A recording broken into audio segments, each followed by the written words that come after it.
આગળ સમાચારમાં વાત કરીએ તો કડીથી સમાચાર પ્રાપ્ત થયા છે તો કડીના ગેસ્ટ હાઉસમાં નકલી પોલીસે રેડ કરી છે તો સમાચાર પ્રાપ્ત થયા છે નકલી પોલીસની રેડ જેમાં નકલી પોલીસ બની રેડ કરવામાં આવી હતી નંદાસણ હાઈવેના રંગોલી ગેસ્ટ હાઉસનો આ બનાવ સામે આવ્યો તો મોહસિન ચૌહાણ નામના શખ્સ સામે પોલીસ ફરિયાદ દાખલ કરવામાં આવી છે ગેસ્ટ હાઉસમાં ફોટો પાડી કેસ કરવાની ધમકી આપી હતી મેનેજર પાસે રહેલા 4500 રૂપિયા પડાવી લીધા હતા તો બીજી તરફ રૂપિયા પણ પડાવ્યા છે આ અંગે પોલીસે તપાસ શરૂ કરી છે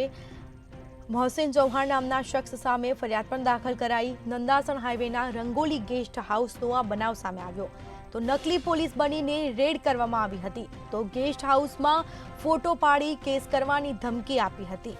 તો કડીના ગેસ્ટ હાઉસમાં નકલી પોલીસે રેડ કરી હતી જેમાં નકલી પોલીસ બનીને રેડ કરવામાં આવતા જ પોલીસે આ શખ્સ વિરુદ્ધ ફરિયાદ દાખલ કરી અને વધુ તપાસ હાથ ધરી છે તો નંદાસણ હાઈવેના રંગોલી ગેસ્ટ હાઉસનો આ બનાવ સામે આવ્યો છે જેમાં મેનેજર પાસે